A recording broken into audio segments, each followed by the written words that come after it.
Je me suis retrouvé à Paris, donc j'étais scolarisé en prépa au lycée La Bruyère à Versailles. Et en plus, j'avais toujours pas le statut de réfugié, donc à tout moment, s'il y avait un problème, je pouvais me faire expulser de la France.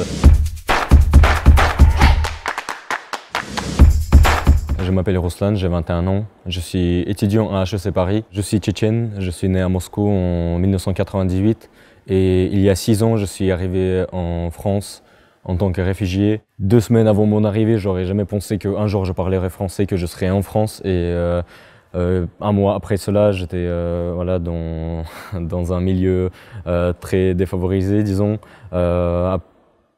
confronté à une barrière linguistique extrêmement puissante que j'avais jamais rencontrée avant et en train de remettre toute ma vie en question. Ce qui était difficile, c'est cette nouvelle vie en tant que réfugié politique quand tu ne choisis pas réellement ton lieu d'habitation. C'est moi qui m'occupais dans une très grande mesure de nombreuses démarches qui étaient nécessaires pour acquérir le statut de réfugié en France. Au total, ça nous a pris 3 ans parce que la première fois, notre dossier a été rejeté. Ensuite, pendant 1 an, on s'est acharné sur le travail avec mon père pour préparer un dossier à la cour d'appel. Au bout de 3 ans, moi je n'ai pas eu le statut de réfugié car je venais juste de devenir majeur, mais j'ai dû redéposer une demande d'asile pour moi seul quand je venais d'entrer en première année de prépa.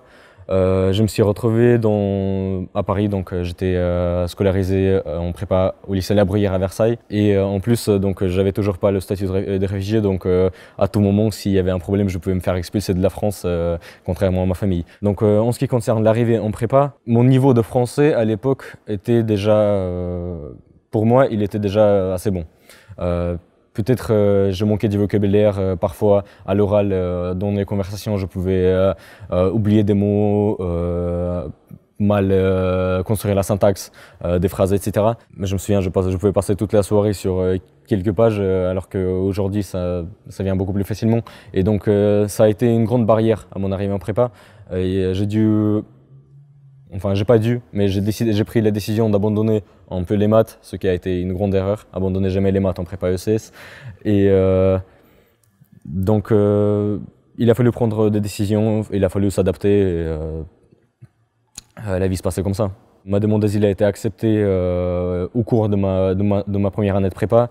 Ensuite, j'ai dû avoir des démarches avec la préfecture de Pau et en fin de compte, j'ai eu mon titre de séjour en été 2017, donc entre ma première et la deuxième année de prépa. En ce qui concerne les concours, c'est le résultat des 2 ans en prépa.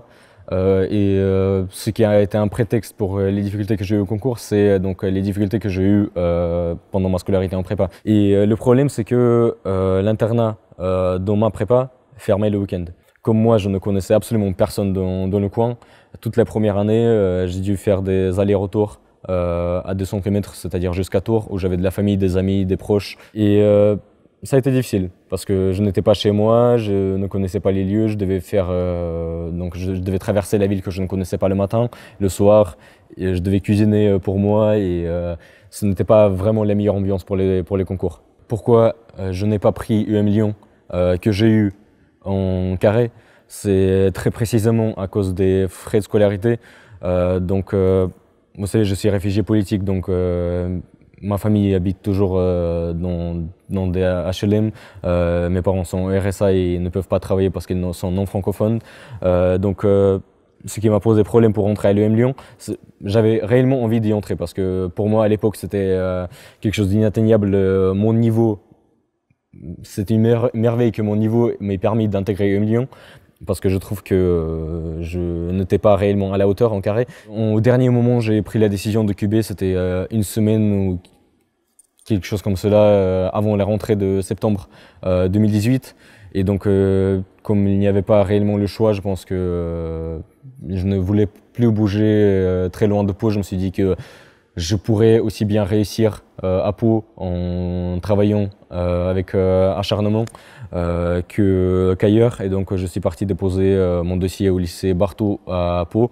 Et donc j'ai été accepté et j'ai entamé mon année de cube là-bas. La fondation HEC, qui existe et qui est un organisme super, je trouve, qui permet à des gens comme moi de pouvoir profiter pleinement de sa scolarité sans se ruiner à travailler à côté des cours. Donc les frais de scolarité sont considérablement réduits pour moi. Ça enlève le fardeau qui pouvait constituer les frais de scolarité à l'EM Lyon. Donc j'ai toujours des frais de scolarité, mais ils sont largement réduits et il y a moyen aujourd'hui de les couvrir.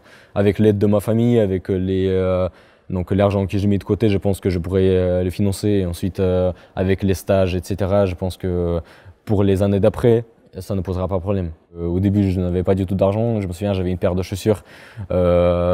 Je l'ai portée pendant plusieurs mois après mon arrivée. Au bout d'un moment, il y a la semelle qui a commencé à décoller comme ça. J'ai dû utiliser de la colle pour la recoller, mais ça me posait un peu problème de m'habiller comme ça, alors que les gens autour de moi, ils étaient normaux, disons. Je propose des services de réparation des iPhones sur le campus. D'ailleurs, si vous êtes de HEC, n'hésitez pas à venir me voir. J'ai déjà eu pas mal de clientèle. Des petits travaux comme ça, par-ci, par-là. Parfois, il y a des amis qui me donnaient des pistes pour trouver un petit boulot et qui me rapportaient par exemple 30 €. Mais c'était déjà ça. C'était quelque chose qui me permettait de m'habiller comme les autres, de me permettre parfois d'aller manger avec mes amis, etc. Initialement, l'idée pour l'éducation supérieure, pour moi, ce n'était pas du tout une business school, ce n'était pas du tout la prépa. Et en plus, je n'avais aucune idée de ce que était HEC, de ce qui existait en tant que business school en France. Moi, j'aimerais beaucoup créer ma propre boîte. Je ne sais pas encore, j'ai plusieurs idées, notamment la restauration. Et pour les gens comme moi, par exemple, qui se retrouvent dans la même situation, je conseille peut-être de croire en soi, d'aller chercher plus loin, de ne pas se contenter je sais pas, d'avoir des bonnes notes, etc. Par exemple, moi, je suis aujourd'hui, il me semble, le premier réfugié politique. Quand je suis arrivé au service d'administration avec ma carte de réfugié, ils ont cru que je moquais d'eux, en fait. Ils avaient jamais vu ça. Ça me désole énormément parce que je connais beaucoup de gens dans les quartiers qui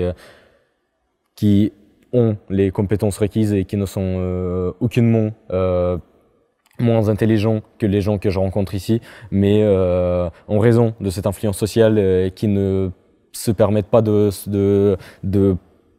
se lancer des défis plus lointains, d'aller plus loin, de penser à quelque chose de plus avancé que ce que la pression sociale leur impose. Moi-même, à part mon professeur de maths en terminale, tout le monde me disait de ne pas aller en prépa parce que j'allais pas réussir, parce que c'était dur, parce que c'était une filière très, très difficile. Mais j'ai jamais... je les ai pas écoutés, c'est tout. Je me suis lancé le défi et pour moi, c'était faisable. Si des milliers de personnes chaque année le faisaient, pourquoi pas moi?